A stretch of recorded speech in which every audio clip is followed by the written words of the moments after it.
Olá, meu querido irmão, minha querida irmã. Bom é o Senhor para aqueles que o invocam, para aqueles que o buscam, para aqueles que vão até Ele em espírito e em verdade.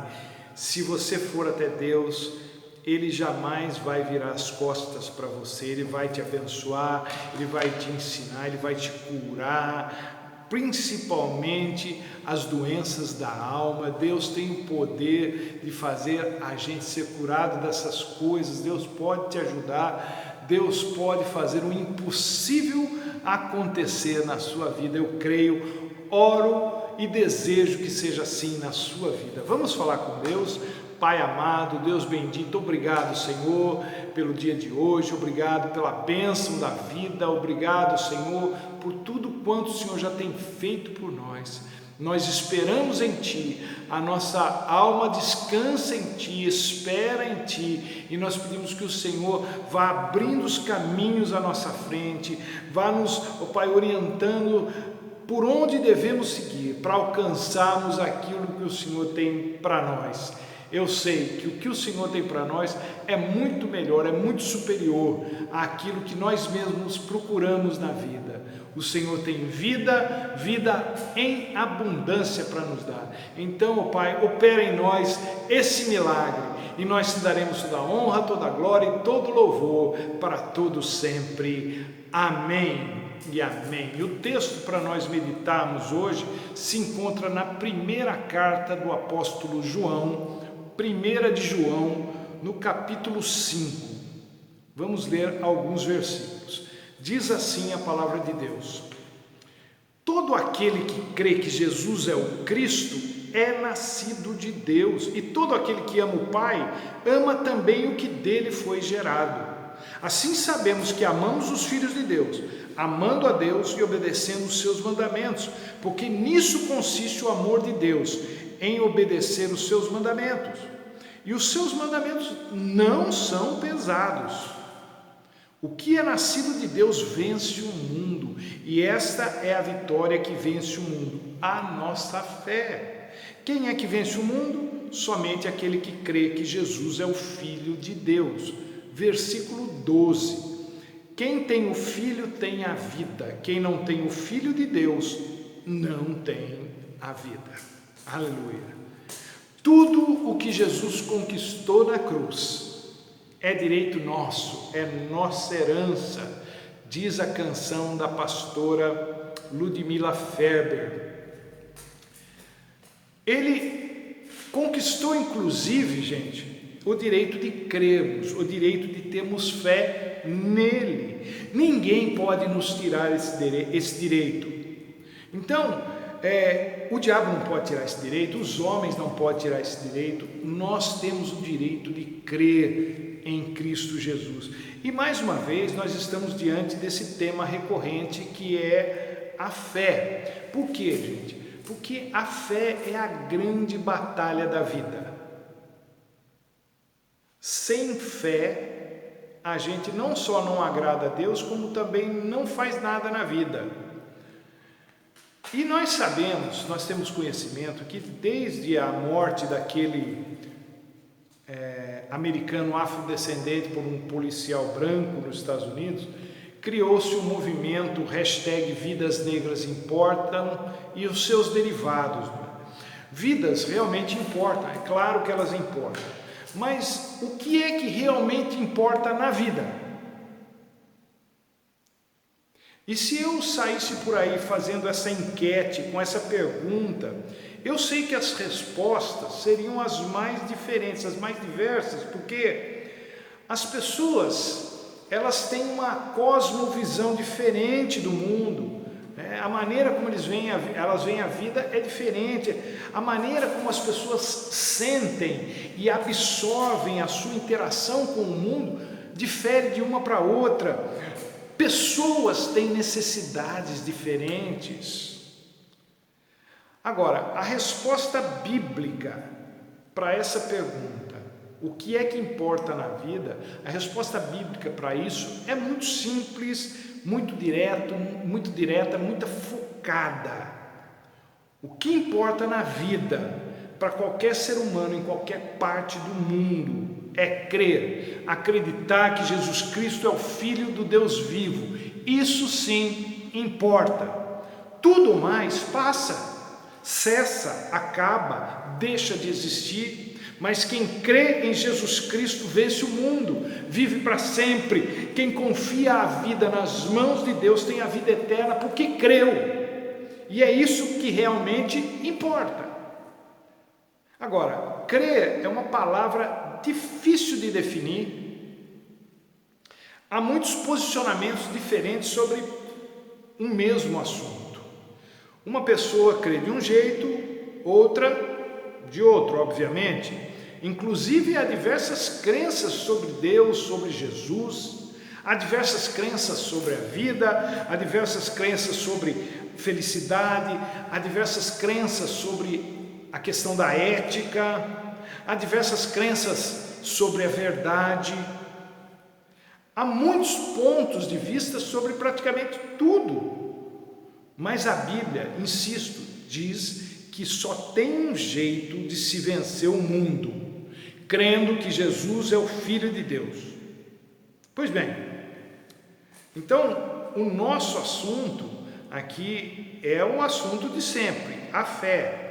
Mas eu gostaria de fazer essa abordagem um pouco diferente daquela que eu fiz na semana passada, no sentido de que o crer, ele vem antes, ele precede o conhecimento. A fé precede, ela vem antes do conhecimento. Só que isso gera um problema para nós. Porque lá no livro do profeta Jeremias, no capítulo 17, verso 9, está escrito que o coração do homem, a alma do homem, a sede dos sentimentos do homem é mais enganoso do que qualquer outra coisa, ou mais enganosa do que qualquer outra coisa, desesperadamente corrupta. E isso é um problema, por quê? Porque é o coração que, via de regra, guia as pessoas, e a gente sabe, a gente já experimentou na pele o quanto isso é verdade. Quando nós queremos uma coisa, nós não sossegamos enquanto não conseguimos, e ninguém tira da nossa cabeça. Se você estiver determinado a uma coisa, argumentos não dão conta de convencer um coração determinado de que aquilo não é para ela, de que aquilo vai estragar a vida da pessoa, de certas coisas vão acabar dando mal. E nós temos que conviver com esse barulho, porque Paulo, lá em Romanos 10, verso 9, diz que a gente tem que confessar Jesus como Senhor com a boca, mas tem que crer no coração que Deus o ressuscitou dos mortos, para podermos ser salvos. Então, crer, segundo Paulo, não se faz com a mente, e sim com o coração, sim com a alma. É por isso que a gente sofre tanto quando alguém trai a nossa confiança de alguma forma. Na mente, quando a gente tem que lidar com alguma coisa dessa natureza, eu mesmo já passei por isso, já devo ter feito alguém passar por isso, a gente pensa o seguinte: eu não posso deixar essa amargura tomar conta da minha vida. Mas lá no coração o sentimento está fervendo. E a razão nessa hora, dificilmente, ela sobrepuja o sentimento. Então acaba que o coração, a alma nos controla, nos domina. A gente gostaria de pensar que é possível a mente sobrepujar o coração, porque assim seria muito mais fácil certas resoluções na vida, mas não é assim que normalmente acontece. A gente crê com e no coração. Então o que determina o nosso comportamento, as nossas atitudes, é o que a gente crê. É por isso que o diabo ataca a nossa fé. Os ataques deles não são direcionados a pessoas ou às pessoas porque elas são inteligentes ou porque elas se destacam em função das habilidades que elas têm não é porque a pessoa é rica ou a pessoa é pobre, não é porque é bandido, não. Os ataques do nosso adversário são direcionados àqueles que têm fé em Deus, aos que creem que Jesus é o Senhor. Por quê? Porque crer, acreditar, ter fé é o único jeito da gente se chegar a Deus. No final das contas, tudo o que importa se resume a uma de duas coisas: crer ou não crer. E que me desculpe o Shakespeare com o seu ser ou não ser, eis a questão. A verdade é que é crer ou não crer. Essa sim é a grande questão na vida do ser humano. Se você é ou não é alguém ou alguma coisa do ponto de vista dos outros homens, das outras pessoas, isso pouco importa no que diz respeito a vencer o mundo. Nesse assunto aqui que João está falando, isso é inegociável, biblicamente falando, e vale para praticamente tudo na vida. Quando a gente deixa de acreditar, paramos de viver. Não vale a pena lutar por um relacionamento quando se deixa de acreditar nele. Não vale a pena lutar por uma vida melhor quando se deixa de acreditar que isso é possível. Não vale a pena lutar por alguém quando se deixa de acreditar naquela pessoa. Não vale a pena lutar por si mesmo quando você mesmo não acredita mais em si.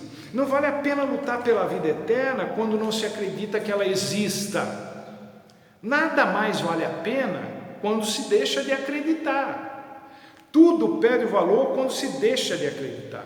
E isso não se faz com a mente, se faz com o coração, com a alma. Daí a preocupação da palavra de Deus com o nosso coração.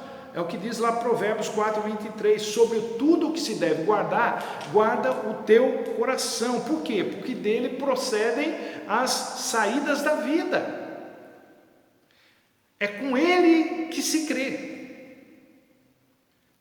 Não é quanto mais você sabe sobre Deus que você crê nele. É quanto mais você crê nele, quanto mais você confia nele, quanto mais você tem fé nele, é que você vai conhecendo-o mais e melhor. A mente, ela entra naquilo que a teologia chama de metanoia, não é?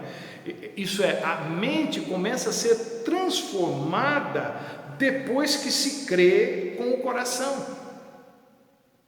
Primeiro é preciso crer, para só então entrar no processo de transformação da mente, porque conhecimento não é algo estático e nem definitivo. Conhecimento, ele está sempre em movimento, ele muda em virtude de novas descobertas. A fé não. E nós não somos o povo do conhecimento. Aliás, o que menos a gente tem é resposta para tanta pergunta sobre Deus e seu modus operandi, perguntas que tanto nos encasquetam. Nós não somos o povo do conhecimento, gente. Nós somos o povo da fé, o povo que crê. Seria muita injustiça, inclusive da parte de Deus, se Ele nos julgasse segundo a nossa capacidade intelectual, segundo as nossas habilidades cognitivas, porque aqueles que não foram agraciados com uma mente tão capaz como algumas pessoas têm, essas pessoas não teriam a mínima chance de ter uma relação com Deus, se fosse desse jeito. Mas Deus não é injusto. Ele estabelece um padrão onde todos podem ter acesso. Todo mundo pode ter uma coisa em comum: a fé. Etnias à parte, erudição à parte, status quo à parte, opiniões sobre o que quer que seja à parte, Deus nos nivela pela fé. Aquilo em que se crê vem antes de como ou do como se crê. O conhecimento de Deus só começa a fazer sentido depois que se crê que Ele existe. Sem crer em Deus, conhecê-lo não faz o menor sentido, já que na Bíblia Conhecimento significa o nível mais profundo de intimidade. Logo, quem não crê em Deus não tem como ser íntimo dele. A raiz dos nossos problemas, portanto, está na falta de fé. Desde o primeiro casal, Adão e Eva, o que pegou foi não acreditar, não confiar no que Deus lhes havia dito. E de lá para cá, isso não mudou. O diabo continua com a mesma estratégia desde o começo. Ele ataca a nossa fé, assim como atacou e logrou êxito contra a fé de Adão e Eva. Ele não está nem aí com a sua saúde, nem aí com a sua situação financeira, nem aí com a sua família, nem aí com a sua vida profissional, nem aí com seus bens. Para ele essas coisas não têm utilidade alguma. O que ele faria com um carro, o que ele faria com uma casa, o que ele faria com um dinheiro, para ele pessoalmente não teria. A única coisa que ele faz é usar essas coisas para minar a sua fé. Ele usa o que for preciso, o que tiver à mão, para fazer você deixar de confiar em Deus, para fazer você deixar de crer que Deus é bom e tem o melhor para a sua vida, para você, para fazer com que você deixe de ter fé naquele que conquistou a vida eterna para nós na cruz do Calvário. A nossa fé, ela tem que ser construída em nada mais e ninguém menos do que Jesus Cristo. Ele é a rocha da nossa salvação. Qualquer outro fundamento é areia movediça. Diz o hino: em nada ponho a minha fé, senão na graça de Jesus, no sacrifício remidor, no sangue do bom Redentor. A minha fé e o meu amor estão firmados no Senhor. Estão firmados no Senhor Jesus. Portanto, é isso que um crente faz. O que um crente faz? Ele crê, confia no Senhor Jesus Cristo. E isso incomoda o diabo por demais. Por quê? Porque atrai a presença de Deus. E as trevas não suportam a luz. Jesus realizou muitos milagres, como você bem sabe, já deve ter lido nas Escrituras Sagradas. E por que ele fez isso? Por que ele realizou tantos milagres? Com qual propósito de Jesus ter realizado tantos milagres? Para nos levar a crer nele, para que nós crêssemos nele. Milagre é algo interessante, ele não é um fim em si mesmo.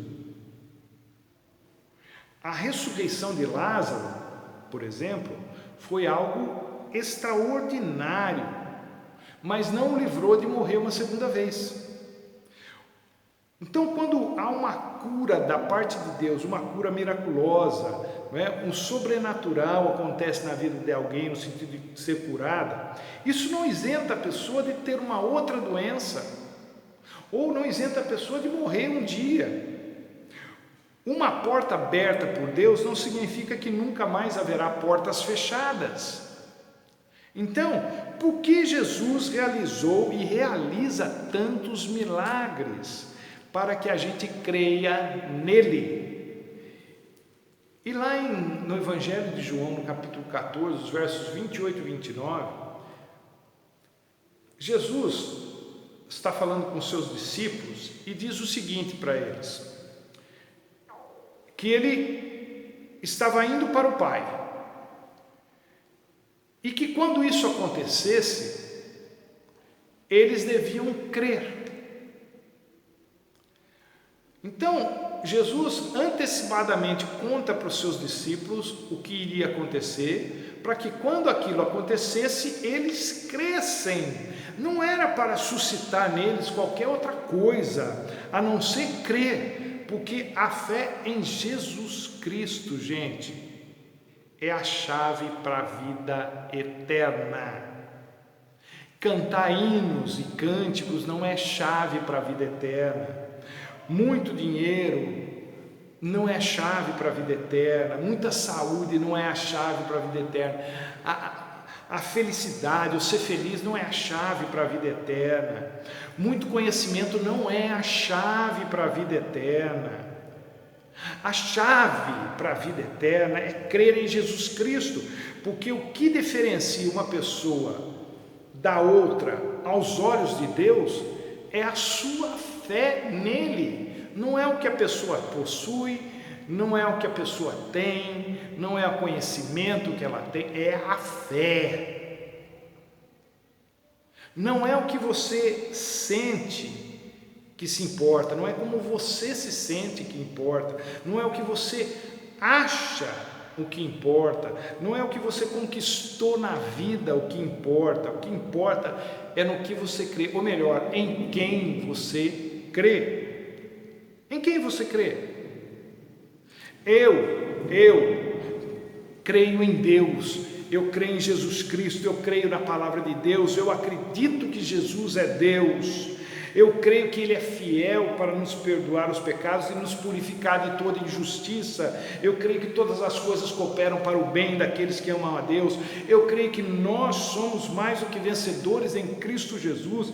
Eu creio que Jesus é a imagem do Deus invisível. Eu creio que Jesus voltará para buscar a sua igreja. Eu creio que Deus está no controle. Eu creio. E você? Você crê?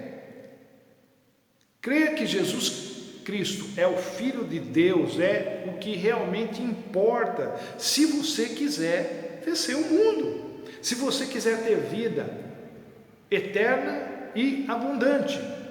Não importa o que você está passando, embora eu seja solidário com o seu sofrimento, embora Deus seja ainda mais solidário com o seu sofrimento, inclusive Ele trabalha para que você sofra o menos possível as consequências do mal na sua vida. Deus trabalha para que isso seja amenizado ao máximo, mas não importa o que você está passando, importa o que você crê no seu coração sobre Jesus. O que você está passando vai passar, isso é um fato, mas há outro fato muito mais interessante, muito mais poderoso, muito mais espetacular e permanente. Crer em Jesus Cristo é a única maneira de superar, de suportar e vencer o que quer que seja.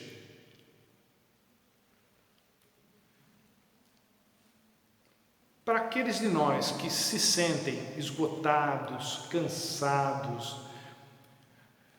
e que creem em Jesus e se encontram nessa condição, cansado de lutar, você, minha querida irmã, cansada de ser ignorada, você está cansado de tanto sofrimento, Jesus faz um convite, mas esse convite só é abraçado por quem crê. Ele diz assim: vinde a mim, todos vós que estáis cansados e oprimidos, e eu vos aliviarei. Mateus 11, 28. Então Jesus é o único que pode nos dar aquilo que realmente precisamos: paz interior, alegria, forças, esperança, um futuro. Ele é o único que pode nos fazer mais do que vencedores, como Paulo diz em Romanos 8:37. E eu, falando disso, eu tinha ouvido alguma coisa a esse respeito e comecei a pensar: como assim mais do que vencedores, não é? E essa expressão mais do que vencedores na nossa língua é formada por 4 palavras, mas no grego, a língua em que foi escrita a carta aos Romanos, é uma palavra só: hipernicomen, que apesar de ser uma palavra só, é a contração de 2 palavras gregas: hiper mais Nike, hiper e Nike. Hiper significa ultra, mega, super, blast, top dos tops. Todo mundo sabe que é hipermercado, é uma coisa monstruosa, né? Hiper. E Nike, para quem não sabe e acha que é apenas uma marca de artigos esportivos, ela tem um significado. A palavra Nike significa vitória. Então, Paulo está dizendo, nós somos super vitoriosos em todas as coisas mencionadas por ele naquele texto de Romanos 8, que são tribulação, angústia, perseguição, fome, nudez, perigo e espada. E por que nós somos mais do que vencedores sobre essas coisas? Porque a história entre os homens e Deus é a história do amor de Deus para com os homens. Não é uma relação de mão dupla, mas é a relação da história do amor de Deus para conosco, para com a humanidade. Então a gente pode sossegar nesse sentido. Eu sou um crente em Jesus Cristo, estou longe de ser perfeito e talvez nem passe a imagem de ser alguém que crê em Jesus Cristo, mas eu sou sim um crente em Jesus Cristo, porque o Espírito Santo testifica com o meu espírito que eu sou filho de Deus. Palavras também do apóstolo Paulo em Romanos 8,16. Portanto, gente, crer é condição sine qua non para a vida. A vida se resume a isso: ou você crê em Jesus ou você não crê em Jesus. Se você crê em Jesus, você tem o Filho, logo você tem a vida. Mas se você não crê em Jesus Cristo, você não tem o Filho de Deus e, portanto, não tem a vida. Essa questão é fundamental e você precisa responder isso para você. Eu creio em Jesus Cristo como sendo o Filho de Deus, como sendo Deus, como sendo aquele que deu a sua vida para que eu e você tivéssemos vida eterna com Deus. Nós precisamos responder a esse questionamento. Então, essa palavra de hoje para nós é no sentido de abrir os nossos olhos, porque aqui na igreja, né, na casa de oração, hoje é dia da ceia do Senhor. Nós estamos celebrando a ceia do Senhor, nos lembrando da morte e ressurreição do nosso Senhor e do impacto que isso causou na nossa vida, do impacto que isso causou no universo, porque a morte e ressurreição de Jesus, assim como o seu nascimento, foi algo cósmico, não é? Abrange todas as esferas do universo. Então, eu e você, acima de tudo, precisamos crer em Jesus Cristo e viver a vida para Ele, para que você seja agraciado, abençoado, abençoada com a vida eterna e com a vida abundante aqui nesta terra. Que Deus te abençoe, meu querido, minha querida, e até a próxima, se Ele assim nos permitir.